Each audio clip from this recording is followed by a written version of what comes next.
Chapter 42, Nuclear Physics. Here's the learning objectives. We want to learn about the size and structure of the nucleus. We want to learn about the properties of the nuclear strong force. We'll apply and interpret a simple shell model of the nucleus. This is much more detailed than the particle in a box model we used earlier. We'll discuss radioactivity, radioactive decay, and half-lives. And we'll spend just a little bit of time talking about radiation dose and biological applications of nuclear physics. You may be wondering why we want to discuss nuclear physics. Well, many of you are going to medical school. Most likely when you're in medical school, you'll have a rotation in nuclear medicine. And nuclear medicine, there's diagnostic uses and therapeutic uses, and the basis is nuclear physics, simple as that. Also, in a great deal of biological research, radioactive materials are used as tracers. So what I'm trying to say is nuclear physics is very, very important for physicians as well as researchers. Okay, here's our present understanding of the nucleus. As you know, it's a small, dense core. It's positive because it's made out of protons and neutrons. It's at the center of the atom. We're going to use uppercase Z for the number of protons. The proton has a charge plus E. E is the charge of an electron. It has angular momentum or spin 1/2. We'll use that later on. Uppercase N is the neutron number. Of course, neutrons are neutral and they have spin 1/2. The mass number A, we'll use that a lot. The mass number A is the number of protons Z plus the number of neutrons N. The mass number is simple to remember. Most of the mass of an atom comes from the protons and the neutrons. So we just think mass, numbers of protons and neutrons. A equals Z plus N. This is kind of an interesting picture. You see the nucleus in the middle of the atom. The nucleus, the size of the nucleus, about 10 to the minus 14 meters. Size of the atom, 10 to the minus 10. It's a big difference, right? 10 to the minus 10, 10 to the minus 14, difference of 10 to the 4th. Let's read the top. This picture of an atom would need to be 10 meters in diameter if it were drawn to the same scale as the dot representing the nucleus. So if that red dot were the nucleus, the actual size of the nucleus, the atom would be 10 meters in diameter. So basically, what is an atom? Primarily empty space, right? Empty space.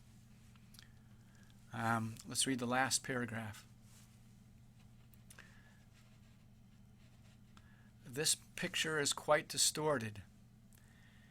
If we drew the atom to scale and made protons and neutrons a centimeter in diameter, then the electrons and quarks would be less than the diameter of a hair, and the entire atom's diameter would be greater than the length of 30 football fields. 99 point, now I got to count, 99999, 99999, 99% of an atom's volume is empty space. There's 12 nines after the decimal point. So once again, what's an atom primarily? Empty space. Let's talk about the nuclear density. Now this equation I have here it's an experimental fact. So the radius of a nucleus equals this constant 1.2 Fermis times a to the 1/3. A Fermi, 10 to the minus 15 meters. All right, let's use this fact to calculate an average density of any old nucleus you want. So here we go. Density, as you know, is mass over volume. The mass of a nucleus is the number of nucleons. A nucleon is a proton or neutron. So you have the number of nucleons times the mass of a nucleon. That's what that U is, right? And of course the volume of a sphere is just 4/3 pi r cubed. Okay, let's substitute for r. So we do that. So R is R0, a to the 1/3. When you cube that, you get R0 cubed, a to the 1/3 cubed, which is just a. Right? Then you notice they can kill off those a's, factor out the a's, and then put the 4/3, flip that up there. So you just get 3u divided by 4 pi R0 cubed. Now look, u is a constant, 3 is a constant, 4 is a constant, pi is a constant, R0 is a constant. So it's constant. So it doesn't matter, it pretty much doesn't matter what element you're dealing with. The nuclear density is a constant. All right. Now, here's our friendly periodic chart of the elements. You can see the blue arrow is pointing to carbon-12. The number underneath the C, okay, sorry, let's back up. So follow the arrow. First of all, there's a 6. That means that's Z, right? The number of protons. Carbon is carbon because it has 6 protons. Now the number underneath the C is like an A, which is the number of protons and neutrons. Wait a minute. How come it's 12.0112? That doesn't look like an integer to me. I mean, the number of protons and neutrons should be an integer. Well, it's not. How come? Well, because that's really a weighted average. There are different types of carbon. The most abundant type of carbon that we know of is carbon-12. But there's other isotopes, that's a term, isotopes of carbon. So here's a book I have in my bookshelf, the chart of the nuclides. Look at carbon. There's carbon 8, 9, 10, 11, 12, 13, 14, 15, 16, 17, 18, 19, 20. What's the difference? I mean, carbon is carbon because there's 6 protons, but you can have different numbers of neutrons. So carbon 8, you have 6 protons, 2 neutrons, 6 plus 2 is 8. Carbon 20, 6 protons, 14 neutrons, carbon 20. So these are just different isotopes of carbon, and they have different nuclear properties. Very different nuclear properties. All right, how did we come to understand the nucleus? So what I'm going to do now, I'm sorry to tell you, is give you a brief history lesson. Okay, late 1800s, the model of the nucleus is called the plum pudding model. It was actually the plum pudding model of the atom. Now, I used to think that plum pudding was, something you just pour into a bowl, and it maybe has some plums in it or something. You just eat it with a spoon.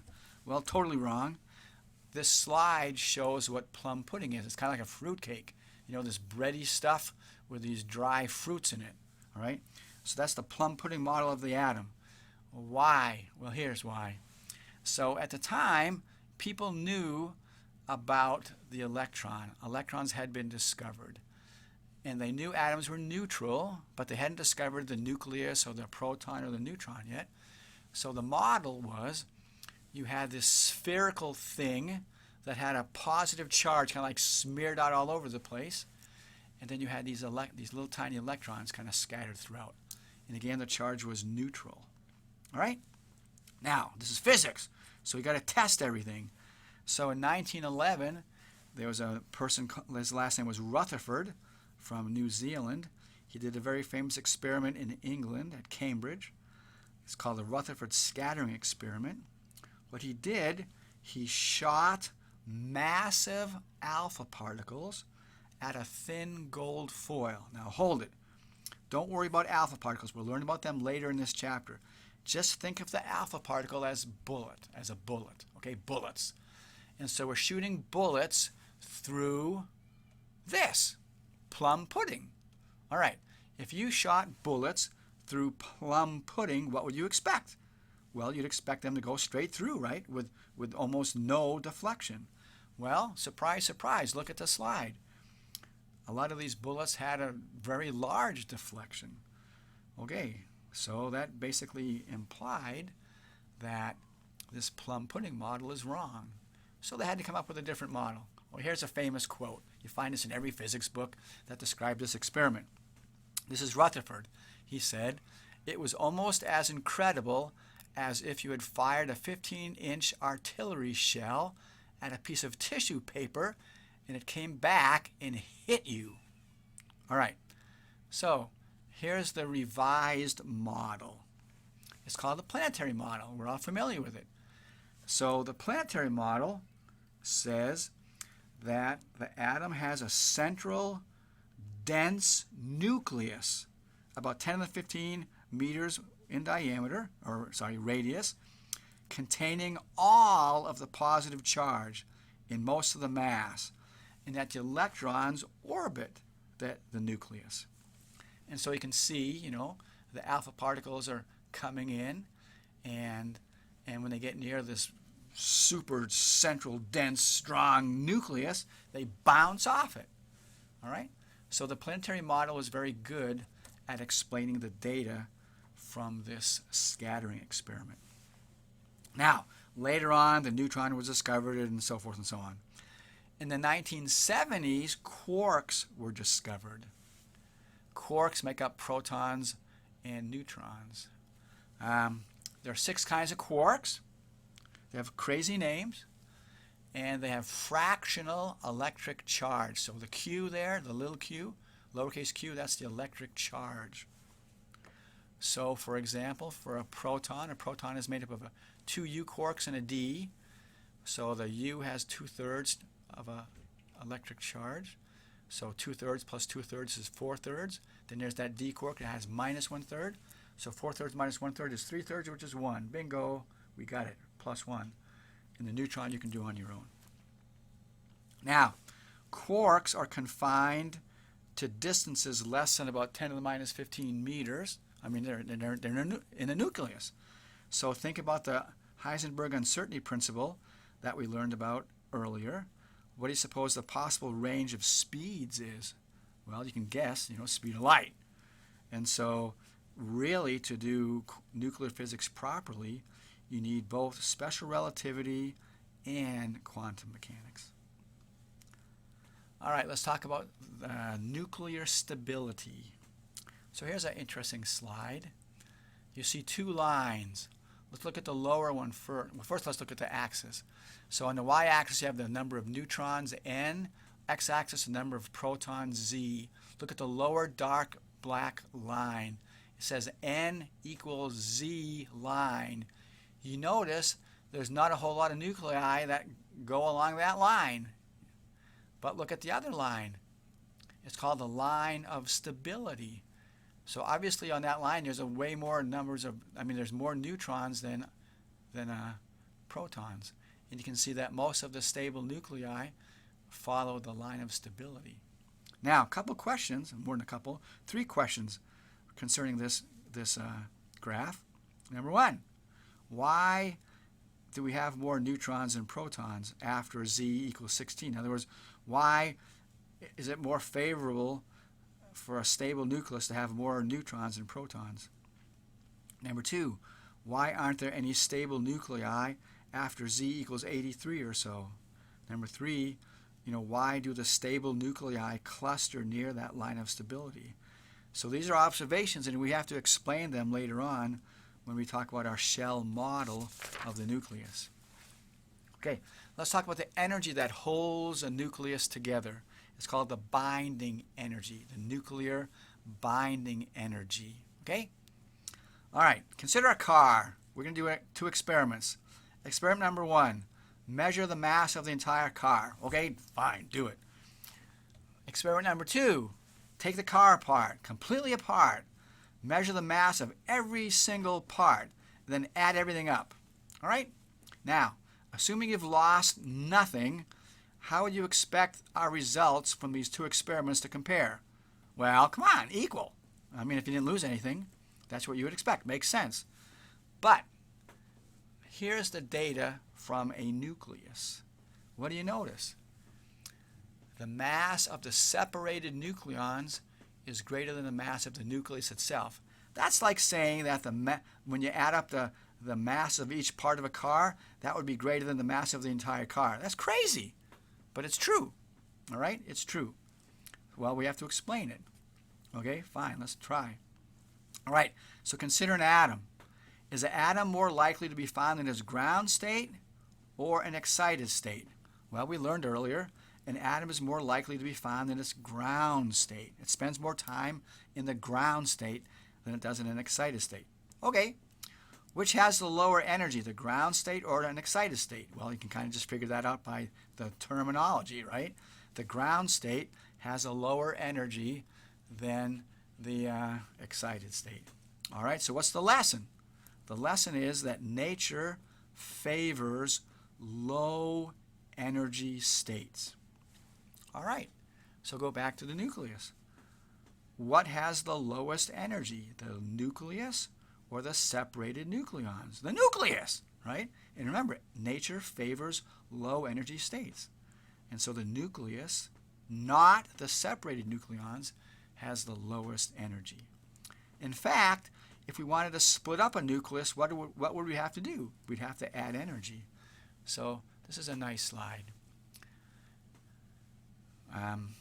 This shows that the energy needed to split up a nucleus is called the binding energy, right? The binding energy is the energy that would be needed to disassemble a nucleus into individual nucleons. Now, look at the bottom. It's pretty interesting. We have an energy equation. So the binding energy is uppercase B. The energy of the nucleus, look at how it's written. M, mass of the nucleus, times c squared. So what are we using? We're using E equals mc squared. What's the energy of the disassembled nucleus? It's the total mass of the protons plus the total mass of the neutrons added together multiplied by c squared. So how could we figure out B? Simple. You just subtract, right? You just subtract. So here's the equation. So the binding energy B is the total mass of the separated nucleons minus the mass of the nucleus, that quantity multiplied by c squared. That's it. Okay, now, it's really not that easy. I mean, look at the equation again. We need the mass of the nucleus and the mass of the separated nucleons. Well, look, this is Appendix C from our book. It says atomic and nuclear data. Look at the headings: atomic number, element symbol, mass number, that's at A, you know, the number of protons and neutrons. Atomic mass, percent abundance, decay mode, half-life. I don't see anything about the mass of the nucleons or the nucleus. It's not there. Bummer. What are we going to do? Well, what's the difference between atomic masses and nuclear masses? Well, the mass of the electrons, right? Okay, so let's deal with it here. It's not too hard. All right, so here's the equation for the binding energy. So again, all we have in our appendix, in our textbook, we only have atomic masses. So we got to convert this to atomic masses. So we'll do it. Watch. All right, so the mass of the separated nucleons is the number of protons times the mass of the proton plus the number of neutrons times the mass of the neutron, blah, blah, blah. All right, that's fine. Now, here's the old math trick, right? So we're going to add in yellow the number of electrons times the mass of the electron, and then we're going to later on subtract it. So what have we done? Nothing. You know, we've added it, then we've subtracted it. But it's pretty smart how we've done it, because we have Z times the mass of the proton plus Z times the mass of the electron. Well, what atom has just a proton and an electron? Hydrogen, right? All right. So instead of writing Zm proton plus Zm electron, let's just write Z times the mass of hydrogen, the atomic mass of hydrogen. That's what it is. All right. Then we have N times the mass of the neutron, and then look at that last the parentheses. We have the mass of the nucleus plus Z times the mass of an electron. What's that? Well, what's the nucleus plus the electrons? It's the atom, right? So we have minus the mass of the atom. Now, to be honest with you, we are ignoring some tiny electron binding energy, but it's okay. All right. Now, back up. We have c squared. We want this to be energy. Well, E equals mc squared. So c squared is energy divided by mass, right? So instead of writing that c squared there, I want to have some kind of a conversion factor so I can get energy over mass. There you go. There's a conversion factor, right? So c squared equals 931.49 million electron volts divided by U. Million electron volts, MeV, that's energy, U is mass. So we're just using E equals mc squared. So this is a nice conversion factor. We'll use it all the time. All right. So there you go. So that's the equation. All right. And this allows us to use that appendix in our textbook. Now, you need practice. So please pause the video and do what it says. Calculate the binding energy of helium-6. So use that equation and calculate the binding energy of helium-6. Please do it on your own, and as soon as you get your answer, then restart the video. All right, here's the answer. So there's the equation, all right? Now, helium-6, helium has 2 protons, right? That's why it's helium. So Z equals 2, and then you can see the mass of hydrogen. Just look up hydrogen. The mass of hydrogen is 1.007825, so you got that. And then the number of neutrons, let's see, it's helium-6, right? So there's 2 protons. A is 6, so 6 minus 2 is 4. So there's 4 neutrons. So I have the 4. Then I have the mass of the neutron. Okay, mass of neutron 1.008665. You got that. And then you subtract the mass of the atom. Well, that's in the red there. You know, red rectangle, kind of. That's 6.018886. So you do all that, multiply it by the convergence factor, and bingo, 29.27 MeV. So that's how much energy it would take to break up the nucleus of helium-6 into its individual nucleons. Okay? All right. Now, notice something important. You know, when we talked about the Bohr model, and we talked about the electron shells and the electron energy levels, you look at the units, electron volts, right? Just electron volts. Chemistry is electron volts. The outer electrons, ionization energy is electron volts. But look at nuclear physics, nuclear binding energies, millions of electron volts. Look at you notice a pattern as A increases. You look at 6, 14, 56, 98, 238. Look at how the binding energy increases. And it's not linear. I mean, golly, it increases really fast. All right? Okay. Now, so, you know, come on, U-238 has 238 nucleons, helium-6 has 6. So maybe this is not just a great way to look at it. Maybe a more useful way to look at it would be to take the total binding energy and divide it by the total number of nucleons, you know? Maybe we should do that. In other words, if we just look at it, so that we're calling this B divided by A, the total binding energy divided by the total number of nucleons. So what is that?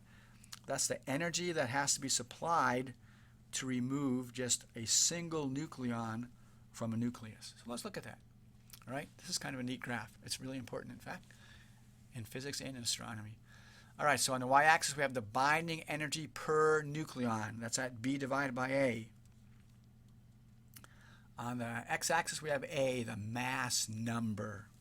All right. Now, let's see. Does maximum nuclear stability require large or small binding energy? Well, of course, large. All right. So which of these isotopes have the largest B divided by A? In other words, which are the most strongly bound?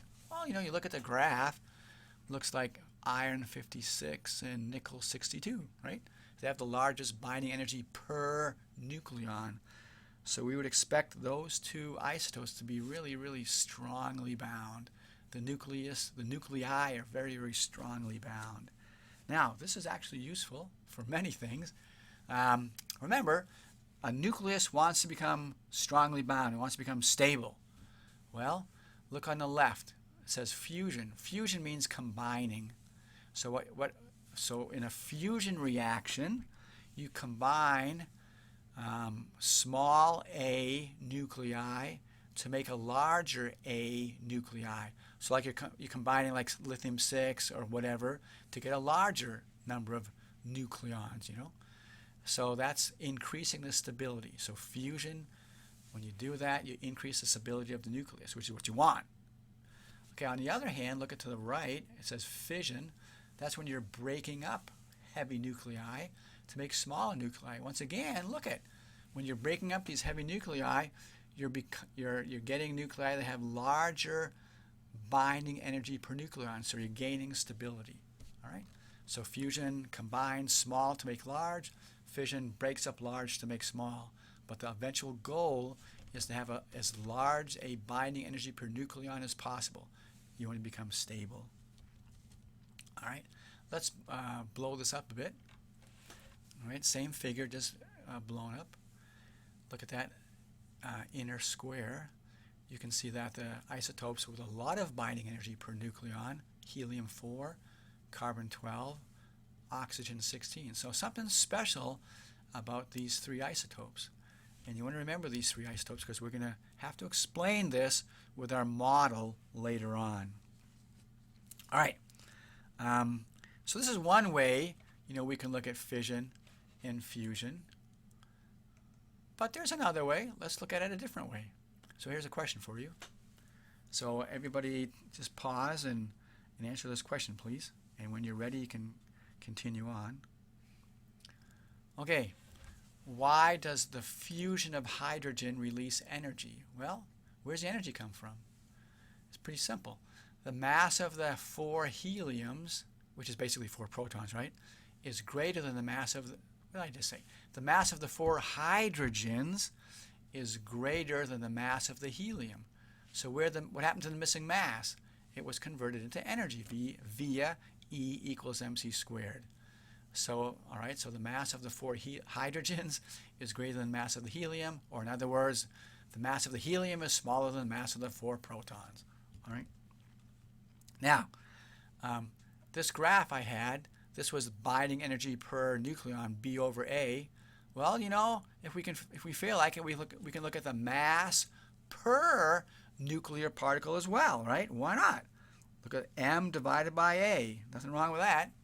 Okay. So here, once again, we want to go from a high mass situation to a lower mass situation so that missing mass can be converted into energy. Well, that's what we're doing here. Look, if we fuse hydrogen into helium, we're losing mass per nuclear particle. So that mass is becoming energy. All right? And that's what we're doing on the left with fusion. On the right, we're doing the same thing with fission. When we break up uranium into smaller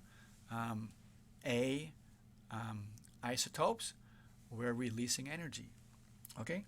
Now, which element has the smallest mass per nuclear particle? It's pretty obvious. Iron. So exactly what does that mean? Here's another way to ask my question. Can iron undergo either fission or fusion and produce energy? No, there's no other element that has a lower mass per nuclear particle. So there's no way that iron can use either fission or fusion to release or produce energy. Now you say, who cares? Well, astronomers care a lot. And this is really important in stars. Stars are formed from dense gas clouds. And of course, clouds, what they do, they just collapse because of gravity. And so for many millions of years, you have these gigantic dense clouds of gas, and they just keep collapsing, collapsing, collapsing. Now, because of conservation of energy, we have the potential gravitational energy be converted to kinetic, and when the particles collide, it gives off heat, right? Energy conservation. So as these clouds of gas collapse, the core, the center, becomes hotter and hotter and hotter. And eventually, they become so hot that nuclear fusion occurs. And we're going to talk about this a lot. So this is what happens in a star. So it gets hot enough, so fusion occurs. So 4 hydrogens or 4 protons are fused, and they make a helium nucleus plus other stuff, plus energy. Now, what's important about this? As soon as this fusion begins, for the first time, outward forces are generated. And these outward forces balance the inward gravitational forces. Thus, the star doesn't collapse anymore, and it becomes stable. So astronomers call this the birth of the star. Okay, the birth of the star, a stable star. So no fusion, no stable star. It just keeps collapsing, Fusion stops the collapse. Now, let's say we have a really massive star. And so, we have this fusion process, hydrogen into helium. But, eventually all of the hydrogen is going to be fused into helium. Well, what happens then? Well, one answer could be, well, gosh, if there's no more hydrogen to fuse into the helium, that means fusion is going to end. That means that there's not going to be any outward forces. The star will continue to collapse. Well, with a massive star, that's not what happens. With a massive star, what happens is the hydrogen fuses into helium. Then all the hydrogen is gone. Then the helium fuses into the carbon. Then all the helium is gone, and the carbon fuses into oxygen. All the oxygen is gone. Oxygen fuses into neon. All of the oxygen is gone. Neon into magnesium. Magnesium into silicon. Silicon into iron. But what happens when the core is containing iron and nothing but iron? Can fusion occur anymore? What did we learn? Nope. So once the core is nothing more than iron, it's impossible for fusion to occur anymore. So therefore, there's no more fusion in the core. So what happens? Well, gravity wins the fight, and the core collapses, the star collapses. For high mass stars, supernova explosion results, leaving behind a neutron star or black hole. So this is actually kind of interesting because, astronomers noticed this iron core, and they noticed that, that there was no longer any fusion. And then, they talked to their nuclear physics friend, or maybe they just knew the nuclear physics, and they realized, hey, that makes sense. You can't have any more fusion once you're left with iron. So it makes really, really good sense. Okay, let's talk about the nuclear strong force. Okay, once again, here's the nucleus. Why is the nucleus stable? Here you have protons, right? They're really close to each other. Protons repel each other due to electrical forces. How can this crazy thing be stable if the protons are repelling each other? Well, because there's an additional force.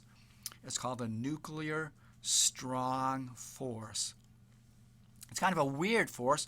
It has a really, really short range. It's kind of like Velcro. I mean, how strong is Velcro? Not very, unless they're touching each other, right? Or glue or something like that. This nuclear strong force, it's an attractive force. It's very much stronger than the electrical repulsion, and it doesn't depend on charge. So this is what I'm talking about. So the neutrons attract each other due to the strong nuclear force. Neutrons attract protons, and protons attract protons. Look at that third picture. You have the protons. So the two protons are attracting each other because of the strong nuclear force, but they're repelling each other due to electricity. But notice which is the stronger one. The nuclear strong force is much stronger than the electrical repulsion. Okay, now look at this again. Notice most of the stable nuclei cluster around the line of stability. And of course, the line of stability has many more neutrons than protons. Why? Well, it's pretty obvious, isn't it? You need neutrons. Neutrons attract each other. So the more neutrons, the more stable the nucleus will be. So this nuclear strong force has a lot to do with explaining that, this line of stability. All right, let's talk about radioactivity. Radioactivity. What is it? It's a spontaneous or random decay of a nucleus. Basically what I'm saying is you have an unstable nucleus, doesn't like to be unstable, so it gets rid of something to become stable. It's a random process.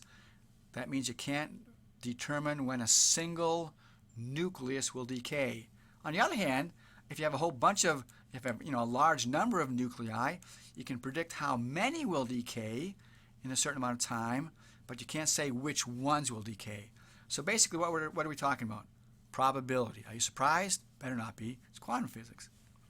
Now, as I said a minute ago, energy is released, right? We're going from a high energy unstable state to a lower energy stable state. All right? So energy is released. And for health reasons, you want to know this. Radioactivity is called ionizing radiation. It ionizes atoms. It breaks molecular bonds. It's dangerous.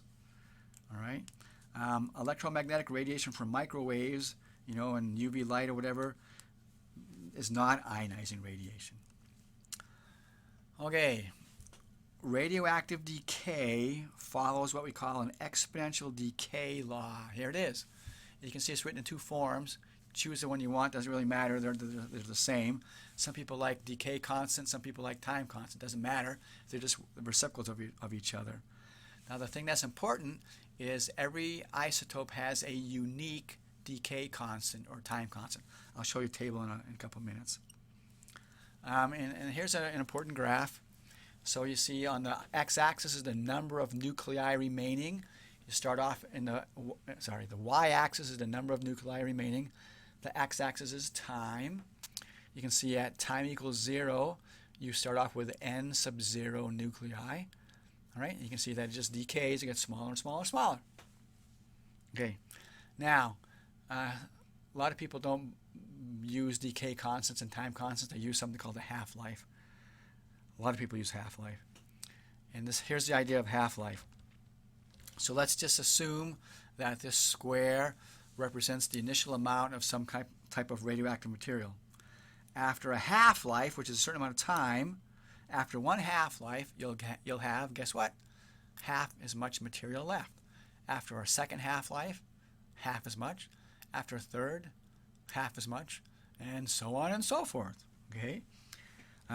Here's a nice graph. So on the left again, we have the number of nuclei remaining, and on the bottom we have time. But look at, we don't just have time. We have time in terms of half-life. So we start off with, okay, this is ridiculous, but it's okay. We have 16 red radioactive nuclei. After one half-life, half of those have decayed. So we're left with, we started with 16, now we have 8.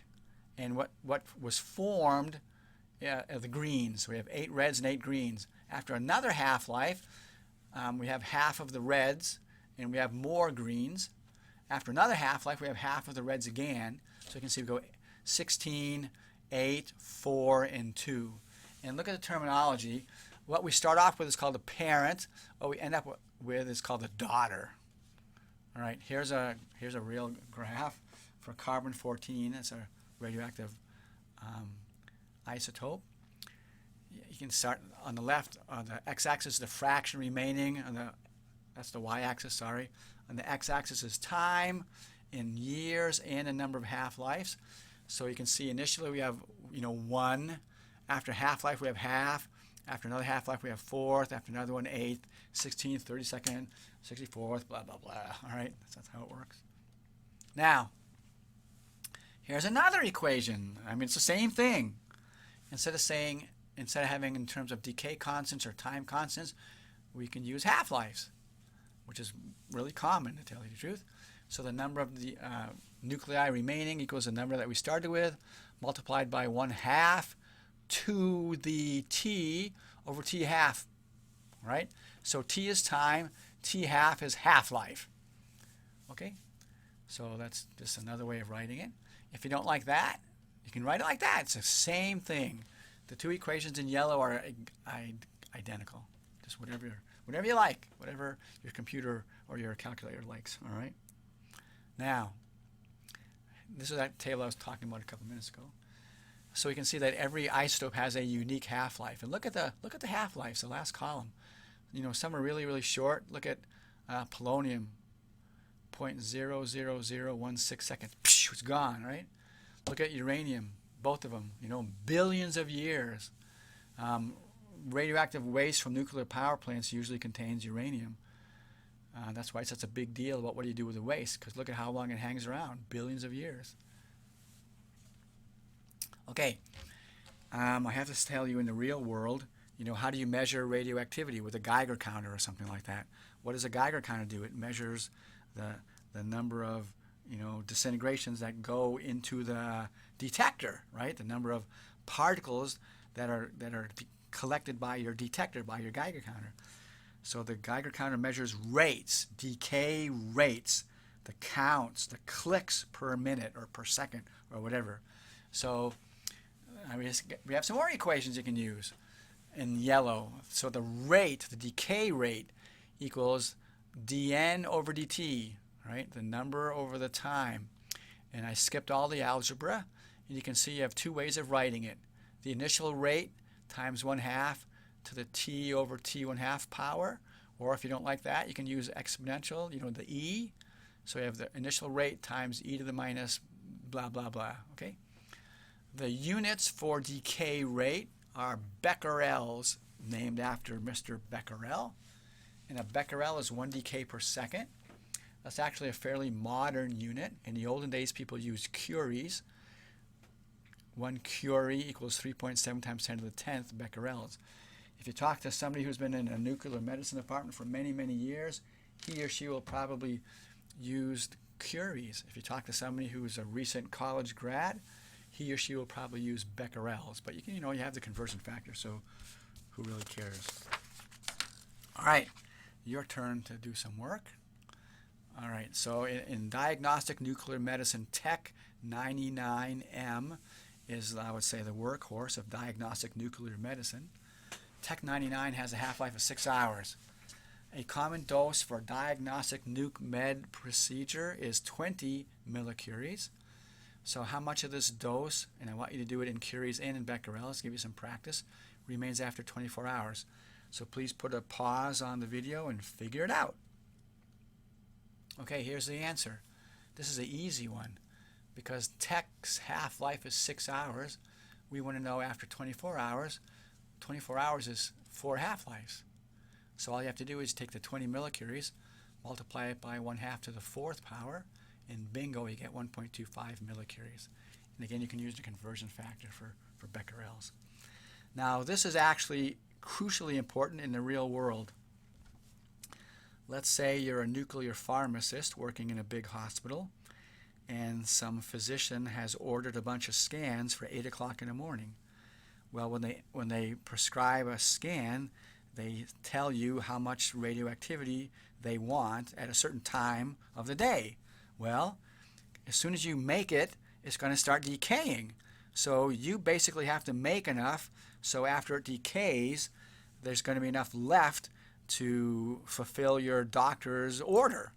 So what am I saying? A nuclear pharmacist, guess when they work? They work at night, between midnight and who knows what, 4 o'clock or something like that. They make up the dose, it decays, and it better be at the right level when the patient comes. That's why if a patient is late, it's not a good thing because the dose will have decayed too much, so you don't want to be late for something like that. All right, there are 3 main types of radioactivity. Alpha decay or alpha radioactivity. Okay, an alpha particle is a helium-4 nucleus, 2 protons, 2 neutrons. When I gave you the history lesson of the Rutherford scattering, I said that the alpha particles hit the gold foil, and I told you to think of the alpha particle as a bullet. Well, okay, now we know what it is. An alpha particle is a helium-4 nucleus.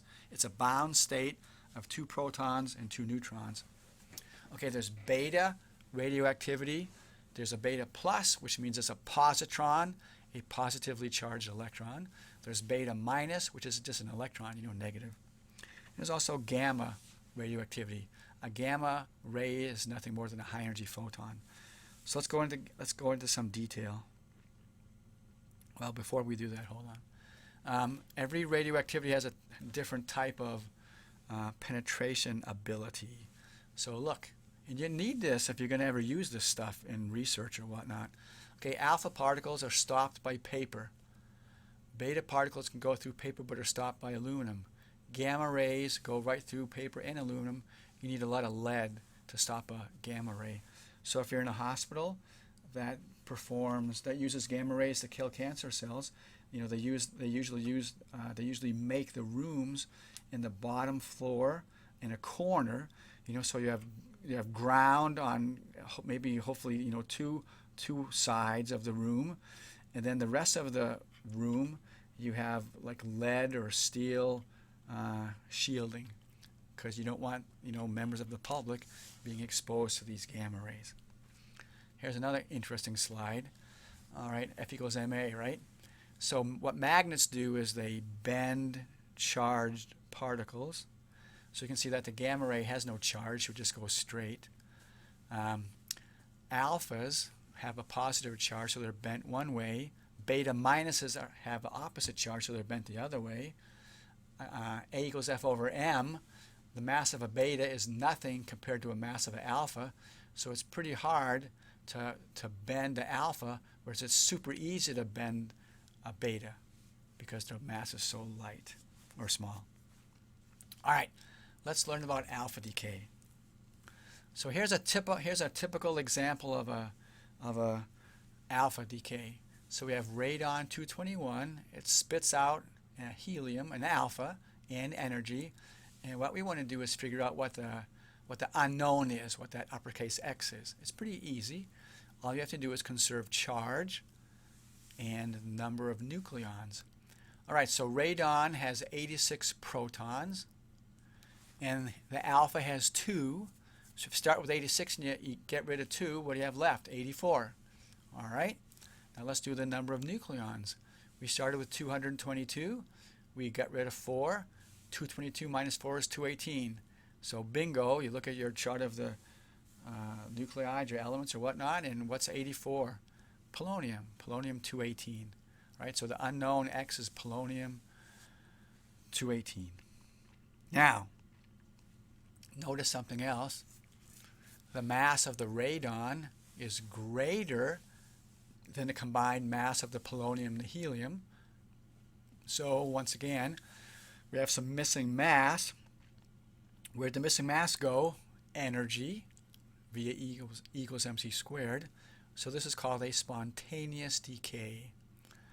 Now you can calculate the energy released, and you can do it, either in 2 ways. You can figure out as far as the atomic mass units, U, or the million electron volts. Let's do that, million electron volts. So 5.59 MeV. Now, where does most of this 5.59 MeV go to? Okay, now I want you to think in terms of physics 121. We have this big fat honking radon 222, and it emits a little tiny lightweight fly, helium-4, and it leaves behind this big fat honking polonium 218. So where do you think most of the energy is going to go to? The helium, right? The alpha particle. I mean, that's what your gut tells you. But now let's do the math, or the physics, I guess I should say. All right, so we're going to assume that the radon is at rest. Pretty reasonable assumption. Or we can just go to the reference frame where it is at rest. And we're going to apply momentum conservation. So here we go. So the momentum of the radon is 0 equals mv polonium plus mv alpha. Solve for v alpha. Don't worry about minus signs because we don't care. All we want is magnitudes here. So V alpha equals M polonium over M alpha times V polonium. Now look at that ratio of masses in the parentheses. Well, the mass of polonium compared to the mass of alpha, come on. The mass of polonium, there's 218 nucleons. Mass of alpha, there's 4 nucleons. So that ratio is certainly greater than 1. It's it's about 218 over 4. So we can see that the velocity of the alpha is much larger than the velocity of the polonium. Okay, but we want to talk about kinetic energy, so let's do that. All right, kinetic energy of the alpha, 1/2 m alpha v alpha squared, no kidding. So we want to substitute for v alpha. So use the equation above to substitute for v alpha. So 1/2 m alpha, and then there's v alpha squared, which is m polonium over m alpha quantity squared, v polonium squared. All right, wonderful. Now let's do a little algebra. We can kill off one of those mass alphas, right? Then we can, we can do that. Then we can separate. We have m polonium squared. Let's just say m polonium times m polonium. And that's pretty smart to do because now we have parentheses m polonium over m alpha. And then we have 1/2 m polonium v polonium squared. That's just k polonium. So we have ratio m polonium mass alpha times k polonium. Once again, the mass of polonium is way greater than mass alpha, so that means that the K alpha is way, way bigger than K polonium. So once again, most of that energy, that 5.59 MeV, goes to the alpha particle. It goes screaming away really fast. All right, so there's a good little review of Physics 121. Okay, so here's the summary for alpha decay. We start with parent. We're calling it X now. A, nucleons. Z, protons. Shoots out an alpha, fast helium nucleus, carries away most of the energy, and the alpha has 4 nucleons, so the daughter has A minus 4 nucleons. The alpha has 2 protons, so the daughter has Z minus 2 protons. Simple as that. So that's alpha decay. Now, how does this work? Let's talk about the physical mechanism for alpha. It's actually a tunneling situation. This is a slide from an earlier chapter. It gives us the probability of tunneling, remember? And you can see it's equal to e to the minus 2w over eta. The w is the width of the energy barrier, and the eta, see the denominator there, has that 2m parentheses u0 minus e. u0 is the height of the energy barrier, and E is the energy of whatever you're talking about. And you know, look at the results. I mean, the probabilities are incredibly sensitive to the barrier width and also to the energies, you know, incredibly sensitive, and to the masses as well, right? All right. So now look carefully at this. This is just the right half of a potential well, right? Just the right half of it. And you can see, you know, that, okay, look at the alpha, the red dot to the left. Well, that has Q equals 4.25 MeV. Well, come on. The height of this well is, you know, just a little over 30 MeV. So, I mean, classically, can a particle with 4.25 MeV, you know, get over a barrier that's 30-something MeV? No way. However, as we learned, you know, in quantum physics, there's tunneling. I mean, it happens, you know. All right. So for this U230, all right, let me switch here. So for U238, that has the Q of 4.25. You know, it's pretty well down in that energy well.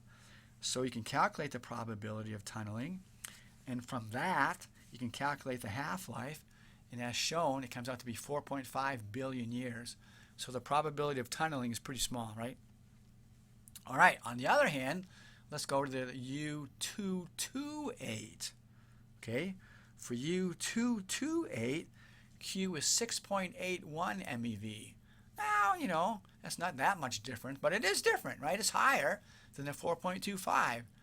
And it's really, it makes a big difference. So you plug in all the numbers, and you calculate the probability for tunneling, and you use that to calculate the half-life, and look, 9.1 minutes.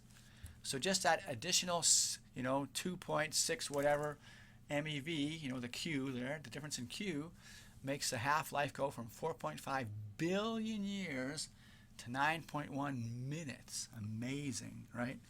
So all I'm saying is this whole alpha decay, it's an example of tunneling, okay? No tunneling, no alpha decay. Simple as that.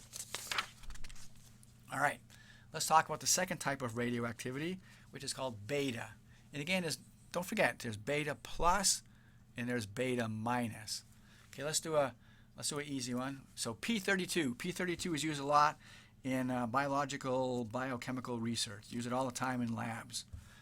Okay, so it's a beta emitter. So P32 decays, it forms an unknown X, and let's have beta minus, so it ejects an electron plus energy. How do you figure out what the unknown X is? Simple, same as before. Conserve charge, conserve number of nucleons. So we started with 15 protons on the left, you have -1 on the right, so the charge of X has to be 16, because 16 minus 1 is 15. All right. An electron doesn't have any nucleons, so you start with 32, you end up with 32. So what do you end up with? S32, all right? S32.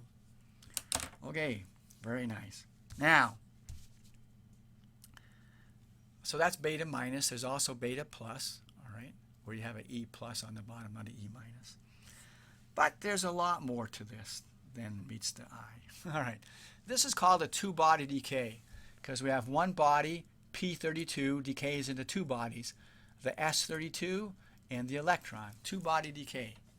Now, you can go back to 121 and conserve energy and momentum, and you come up with these equations. This is the kinetic energy for number 1. It's in terms of the masses and the Q, the energy that's released. You can do the same thing for K2. And so you notice that, the K1 and K2, they're unique discrete values, It just depends on how much energy is released and the masses. You can't have just any old value for K1 and K2. You get only certain values depending on the energy released and the masses. So if you were to look, let's just say for the kinetic energy of particle 1, you'd have a graph like this. In other words, it doesn't go all over the place. It doesn't go from 0 to 10. It just has one unique value. Okay?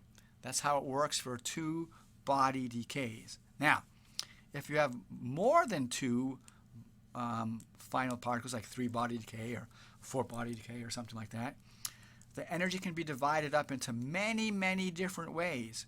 All right? So you wouldn't have just this spike. You'd have like this curve, this smooth curve, because you can have all sorts of energy. All right? But again, for this P32, we're expecting a two-body decay. Well, let's look at the data. So here's the data. Whoa! Does that look like a two-body decay? Not at all. Well, wow, what's going on? I mean, is energy conserved or not? What's going on here? Something's wrong. Okay, not only is it messed up for energy, it's messed up in momentum as well. When the P32 is at rest, you would expect the S32 and the electron to be back-to-back, right, to conserve momentum. You start with zero momentum. You have to end up with zero momentum, so they have to be back-to-back. Well, guess what? They're not. All right, so that kind of implies that momentum's not conserved. It's even worse than that. Angular momentum doesn't appear to be conserved either. The spin of P32 and S32, they're integers, but the spin of the electron is a half. So the spin, the angular momentum, is not even conserved. So this is the kind of a disaster, right? Well, so people did this over and over, and they realized something's wrong here, but they couldn't figure it out. So in 1930, Niels Bohr, remember him? He's the guy that came up with, the Bohr model of the atom. Kind of like one of the founders of quantum physics. He kind of gave up. That's what I would say anyway. He gave up.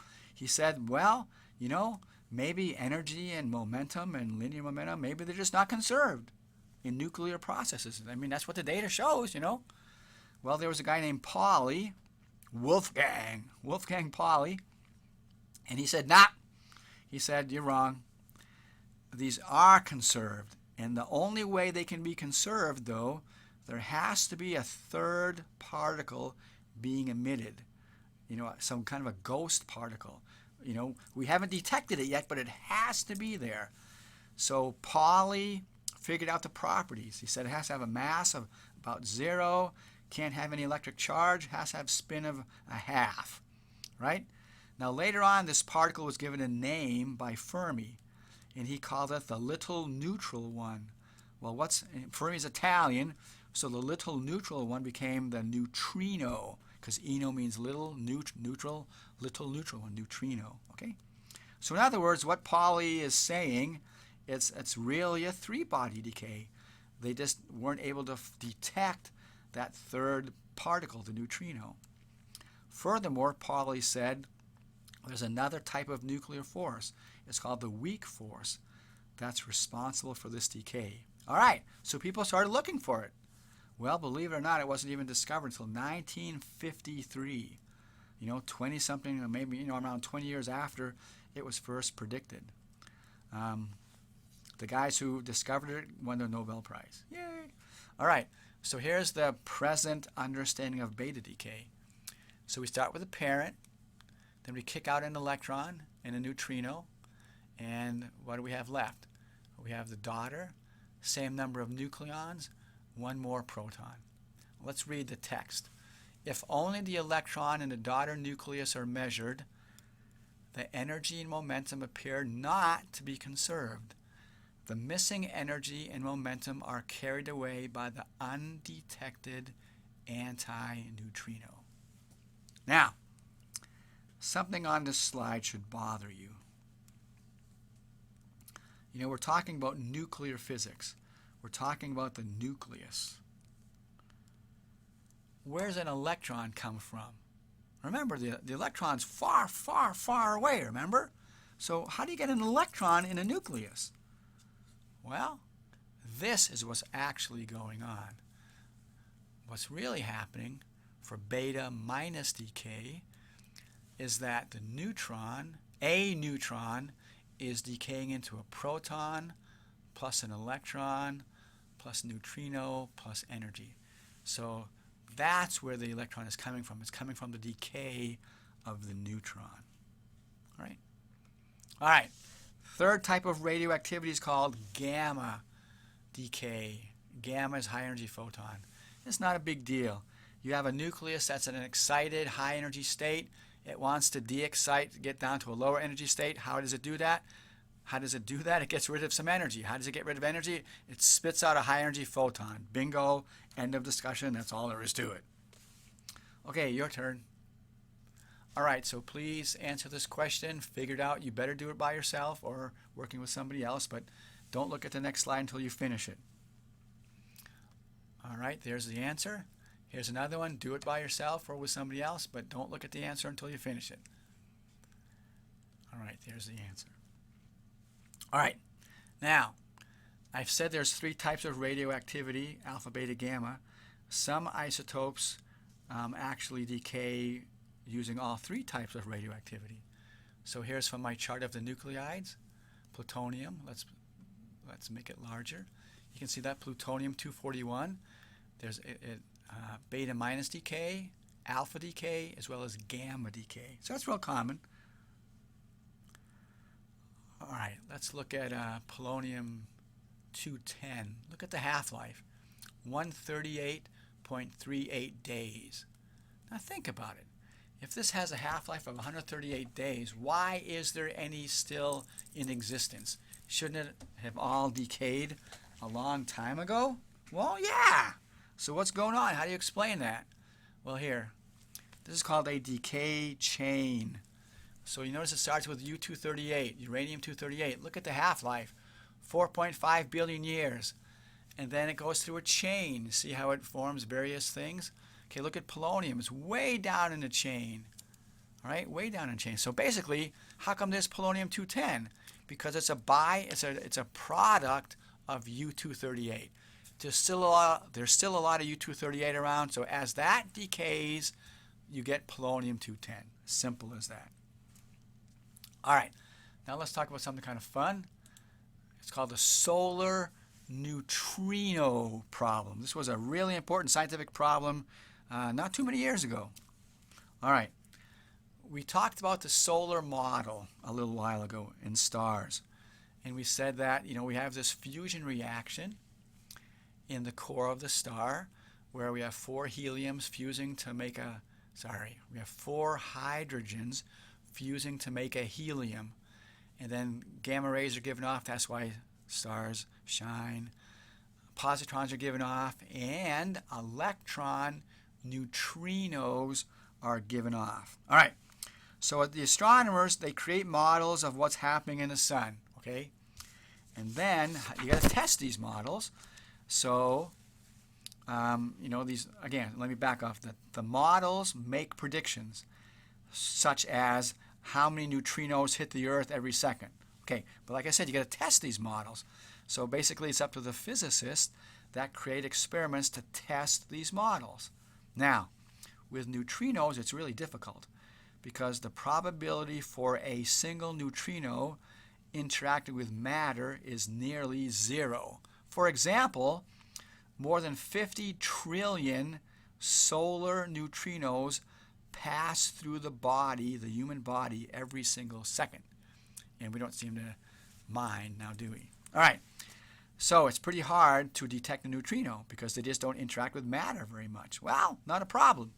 the sun emits a lot of neutrinos. I call it the Walmart principle. How does Walmart make money? I mean, they don't have a lot of profit for a single item, so how do they make any money? Well, you sell a lot of products, right? You know, if you have a small profit but you sell a whole bunch, you're going to make a lot of money. So it's kind of like the same thing. The probability for detecting a neutrino is almost zero, but since the sun emits so many, you're going to detect some. All right, now, you don't want any imposters.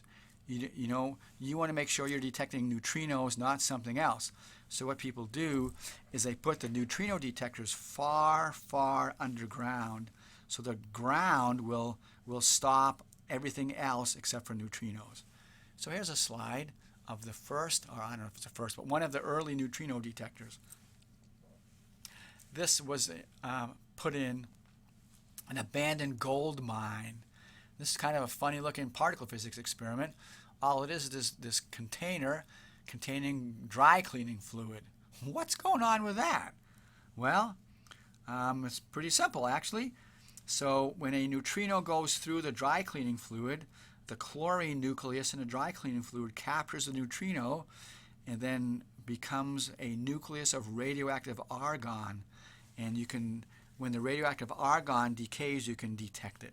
Right? So you can use that to detect neutrinos. Now, here's the problem. For about 20 years, experiments had consistently shown that the observed neutrino emission rate was about a third of what the theories predicted. That's not good, right? So here's just my example. So let's just pretend that the model predicts that every second 6 neutrinos will be emitted by the sun that will hit the Earth. But unfortunately, on the Earth, we're only detecting 2. So 2 out of 6 is 1 out of 3, so we're only detecting a third what we expect to detect. Now, this was a problem for 20 years. So like the experimenters would, say to the theorist, you dumb theorist, your theory is wrong, fix it. Then, of course, the theorist would say, you dumb experimentalist, your experiments stink, fix your experiment. So I'm exaggerating, but, for 20 years, different experiments had consistently shown that the neutrino rate was 1/3 of what the theories had predicted. So it's kind of a problem. So that was called the solar neutrino problem. Well, here's the solution. All right, so everybody knew back then that there were 3 types of neutrinos: electron, muon, and tau. Now, according to the solar model, the sun only emits electron neutrinos. So, of course, the experiments at the time were only designed to detect electron neutrinos. Kind of seems logical. Well, somebody came up with a kind of a crazy idea, and it kind of sounds like he thought of it just to explain the data. But here's the idea. The idea is perhaps electron neutrinos, as they travel from the sun to the Earth, maybe they change into muon neutrinos and tau neutrinos in about equal numbers. Now, come on, you say. Well, now hold it. Think about it. We have protons decaying, we have muons decaying, we have all sorts of things in particle physics decaying. So it's not as nutty as it sounds. Well, people took it seriously. And so what did they do about it? Well, people started making detectors that were able to detect all 3 types of neutrinos. So here's a picture of one in Canada. And here's this is the best right here. People call it Super K, because it's easier than saying Super Kamiokande or whatever it's pronounced. This is a detector in Japan. 50,000 tons of pure water. So they started building these detectors that could detect all 3 types of neutrinos, and guess what? They started detecting all of them. In other words, if the theory predicted 6, they detected 6. Okay? So the solar neutrino problem is no longer a problem. The experiment agrees with theory, and life is wonderful. All right? Now, let me hear just a little. So once in a while they had to drain. So usually this thing is completely full of water, but once in a while they had to drain it and do some maintenance. So one day in 2001, some workers were doing something, and these are all, see those little round things? Those are photomultiplier tubes, large photomultiplier tubes. Remember we learned about those when we talked about the photoelectric effect? So anyway, so these guys, see them in their little raft? I don't know if it's those guys, but some guys were working on a photomultiplier tube, and it broke, and it started a chain reaction. So out of the 11,000 photomultiplier tubes, about 6,600 were destroyed. Look at that. Which kind of destroys the whole experiment, right? Now, this was like a world-famous experiment. It was done in Japan. The photomultiplier tubes were built by a very famous, well-known company in Japan, Hamamatsu. Cost about $1,000 each. Do the math. 6,600 photo tubes, 1,000 apiece, 6.6 million, right? So the wonderful Japanese government just wrote out a check. I'm just being, facetious, but they wrote out a check for $7 million and gave it to the experimenter and said, buy some new tubes. So they did, and the experiment ran for many, many years afterwards. So there you go. All right. Let's change the subject. Talk about carbon dating, or more generally, radioactive dating. Okay. Carbon-14 has a half-life of about 6,000 years. Carbon-14 is made in the atmosphere. So cosmic ray photons and muons from, supernova or whatever else, they react with the atmosphere to produce carbon-14. Okay. Well, we know that on the Earth, the ratio of carbon-14 to carbon-12 is about 1.3 times 10 to the minus 12. Okay? And you can measure that. It's easy to measure. So here's how carbon dating works. So let's look at the slide. So slide A, not slide A, picture A, whatever you want to call it. We have Eve. Let's call her Eve. Eve eating an apple. All right? So let's read. The principle of radiocarbon dating. Carbon-14 is formed in the atmosphere, and that carbon-14 in the atmosphere is incorporated into Eve, a living organism, through the food chain, right? Eve eats the radioactive apples, basically. While in other words, Eve lives, she exhibits a mild, steady level of carbon-14 radioactivity. So you can see the arrows coming from her. Okay, at death, the carbon-14 uptake ceases. Come on, she's not eating apples anymore, so she's not getting any more carbon-14 inside her. So she's becoming less and less radioactive. C, much later, the carbon-14 activity has decayed considerably, right? The bones are less and less radioactive than Eve was when she was alive. D, archaeologists excavate the long dead remains. By measuring the carbon-14 activity, they can calculate the time since death. Note that the archaeologists, with their active carbon-14 intake, are more radioactive than their ancient, whatever it says, than Eve, right, the skeleton. Okay? So basically, the carbon-14 intake ceases when the organism dies, and then years later you measure the radioactivity and you know it's less, and you can figure out how old the object is. So that's called carbon-14 dating. Now there's an assumption. The assumption is that the carbon-14 is produced at a constant rate. That's probably not completely accurate. So what people do is they correct for it,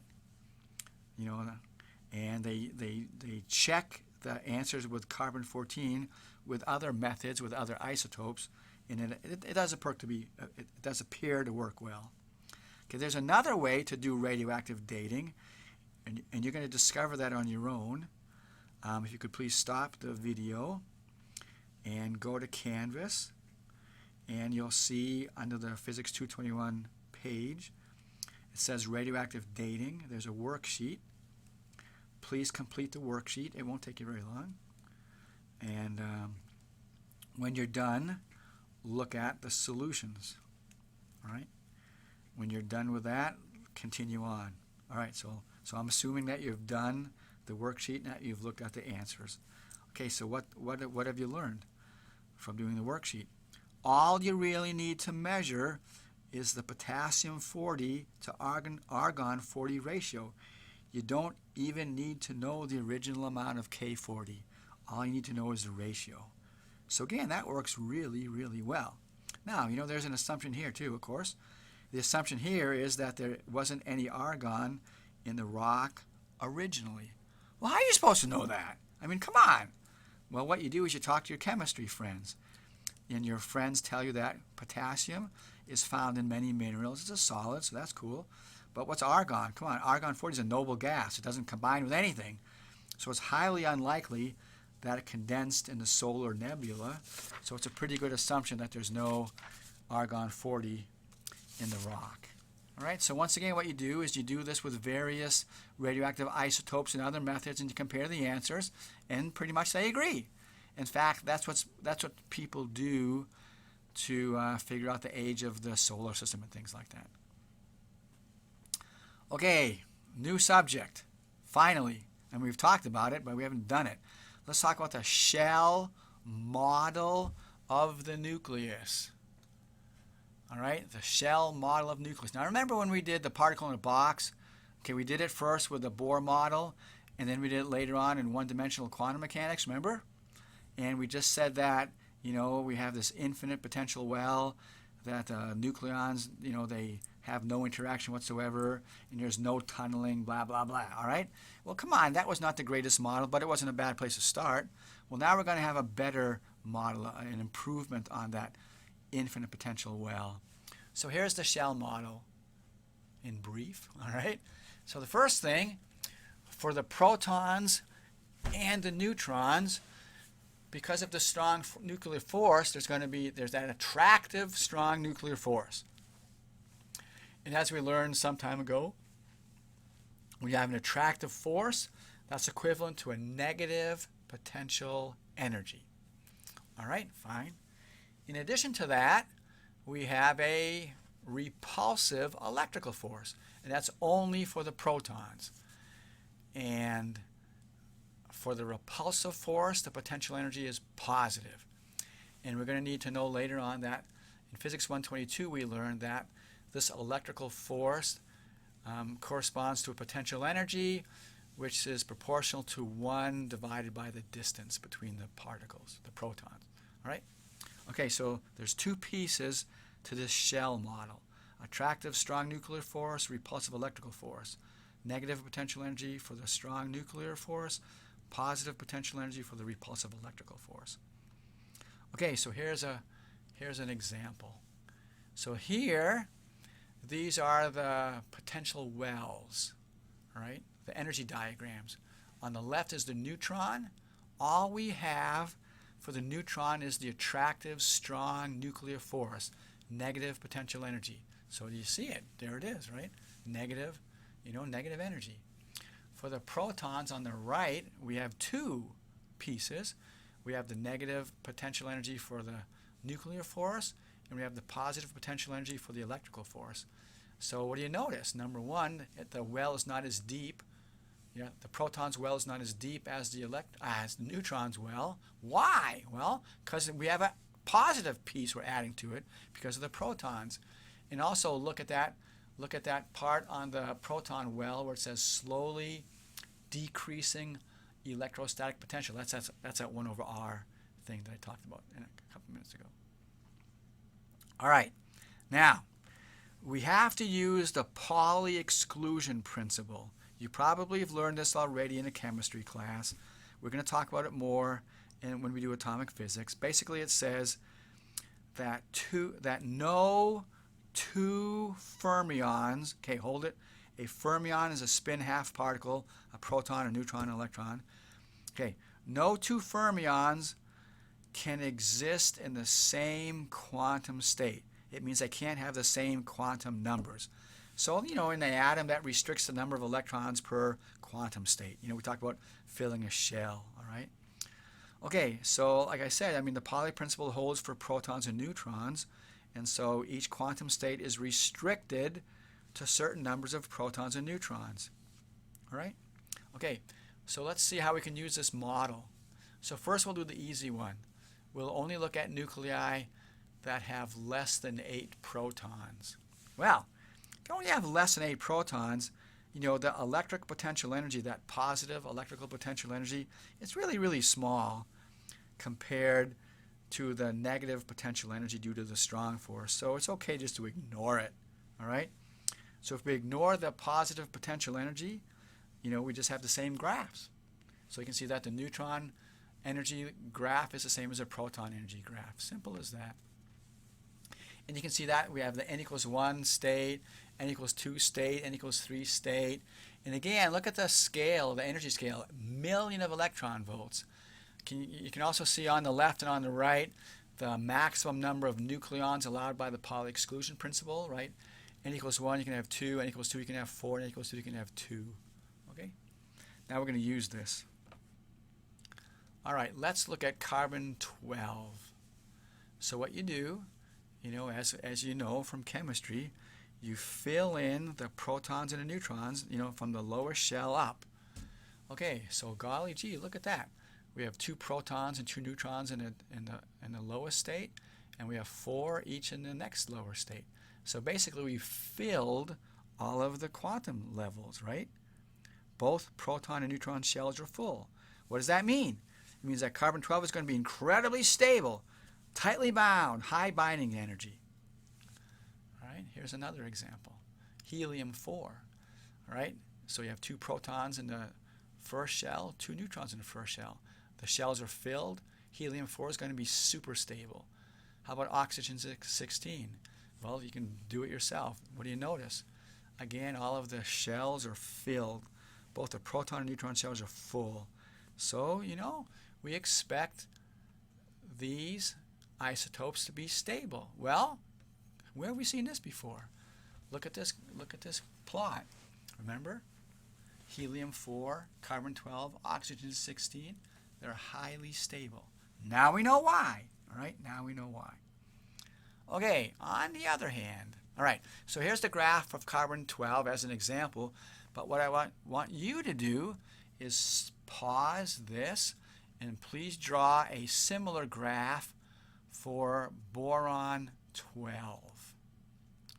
When you're done, continue.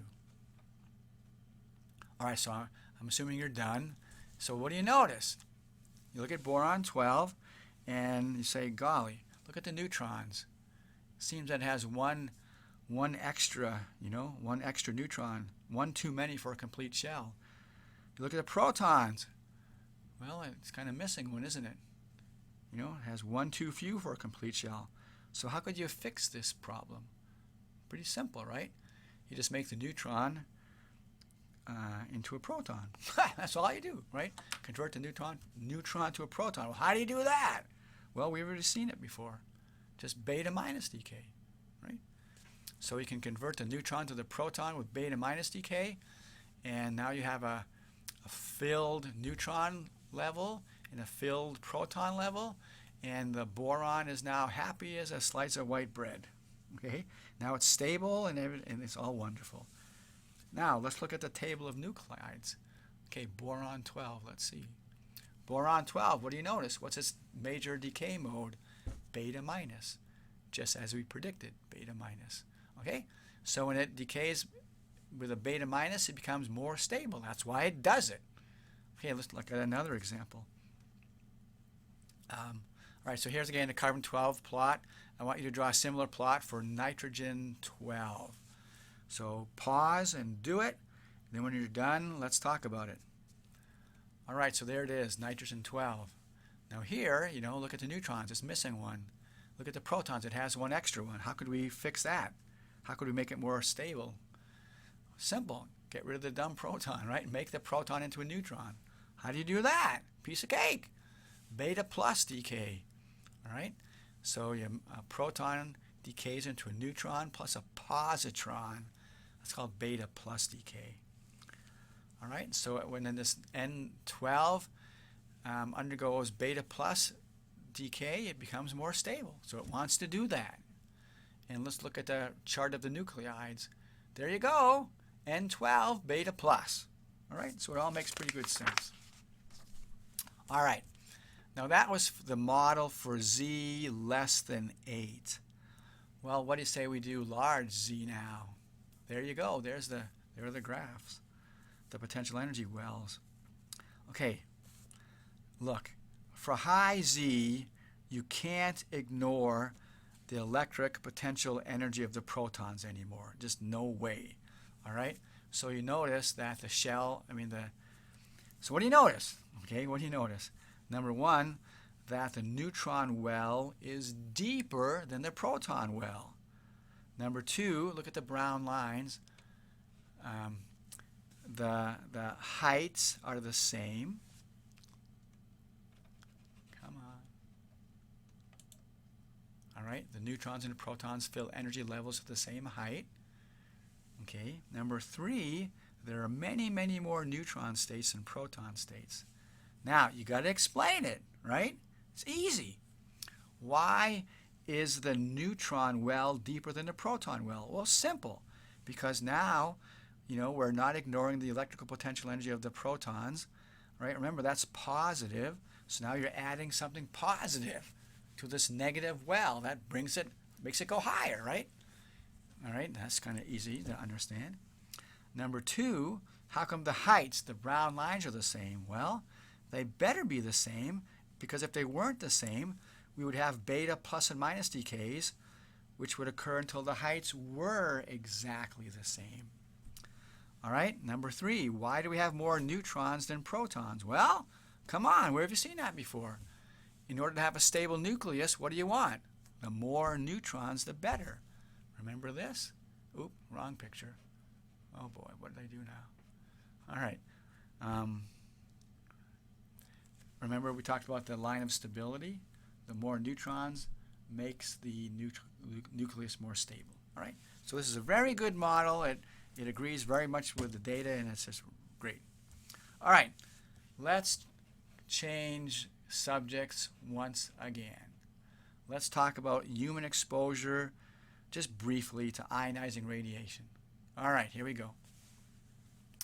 Radiation causes ionizations of atoms, which affects molecules, which may affect cells, which may affect tissues, which may affect organs, which may affect the entire body.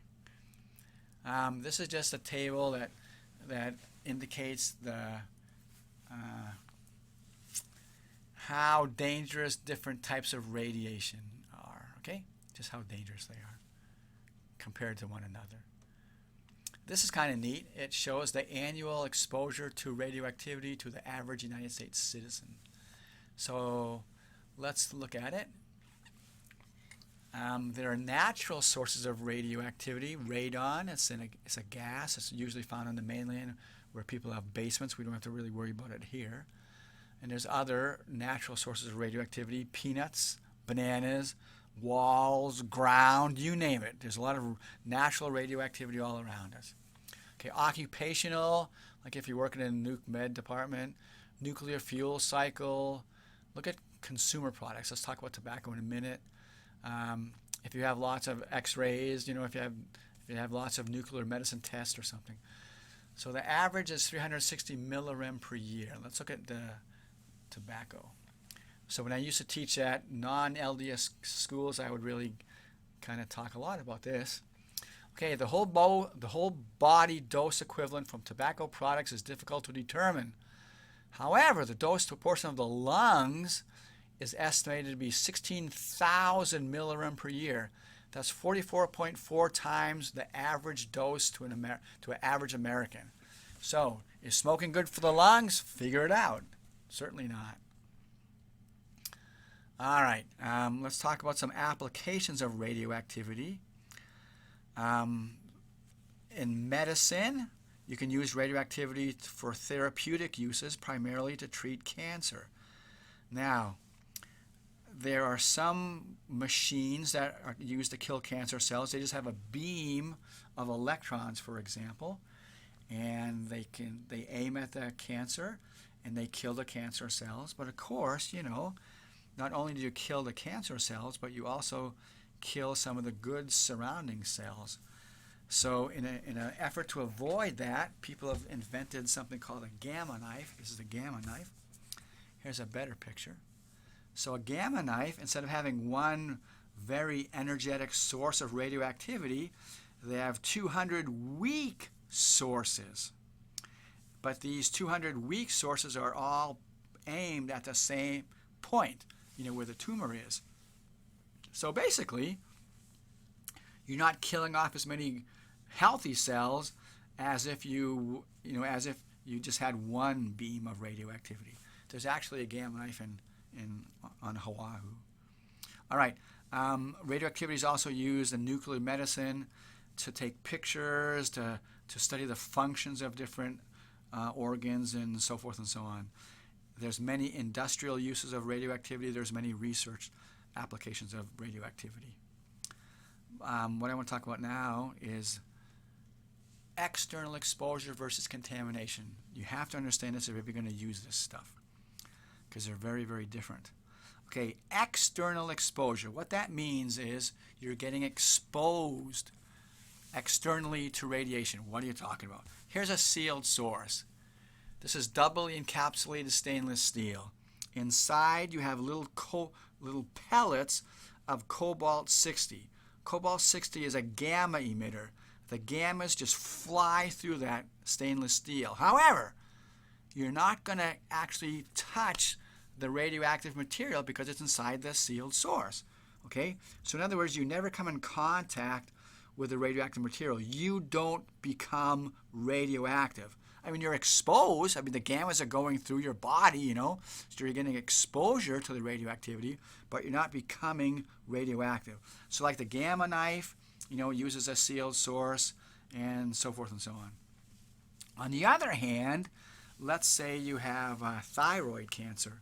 So what they generally do is they remove the thyroid, but to make sure that they've gotten all the cancer, they give you liquid iodine 131 capsules.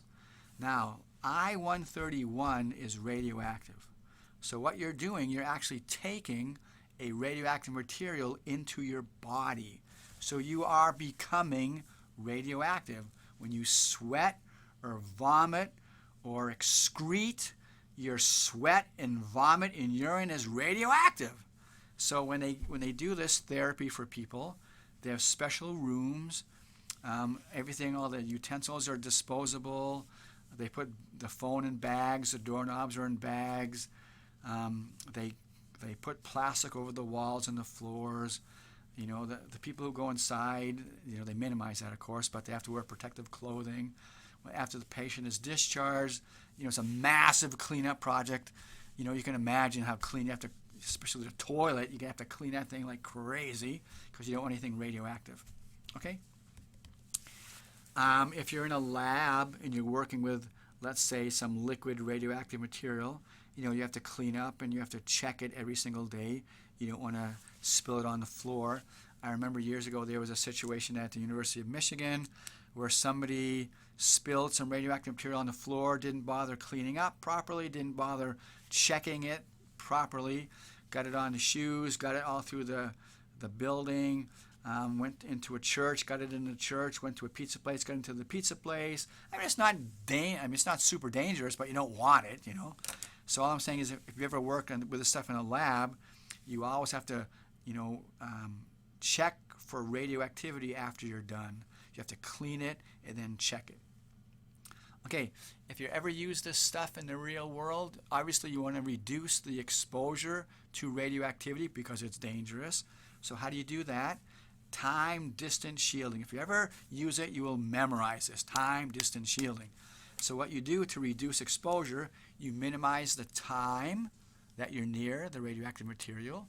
You maximize the distance. You stay as far away as possible. But if you can't stay away, you use shielding. So you put some kind of a shielding material between you and the radioactive material. Like I said earlier, where they have like a gamma knife or any kind of a big radioactive source or a whole bunch of little radioactive sources, they have this in a room, like in the far bottom basement of the hospital. We have dirt, around two sides, hopefully. Then you have, steel or lead sheets all around because you don't want to expose members of the public. All right, let's talk about quantitative risk assessment. This is not in the book, but it's pretty interesting, so I thought I'd just put it in here. I like this quote. To live is to risk. There's a risk in drinking a cup of coffee. There's a risk in going out of the house. And there's a risk in not going out of the house, such as breathing in radon. Okay, there are some people whose job is to calculate risk. You can imagine if you were working for let's say a life insurance company, you'd want to know the risk of certain occupations or certain behaviors, right? So you can charge people appropriately. All right, so here's a table that lists the risks of daily life. Activities carrying an average risk of death of 1 part per million. Let's look at the first one. One chest x-ray at a good hospital. If you have one chest x-ray at a good hospital, it means you have a risk or a chance of 1 out of a million of dying from that x-ray. Okay, it also, this table also shows you all of these things have the same risk, 1 out of a million. So in other words, if you smoke 1.4 cigarettes, that's just as risky as living 50 years within 8 kilometers of a nuclear power plant, but you didn't know that. If you smoke 1.4 cigarettes, that's just as risky as driving 16 kilometers by a bike, and that's kind of scary, and so forth and so on. So look at that, kind of interesting.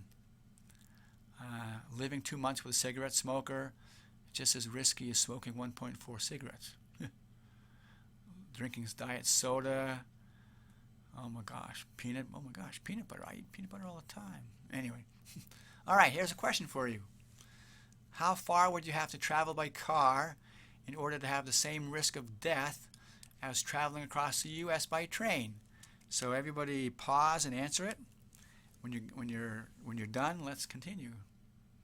Okay, so the answer is 150 kilometers.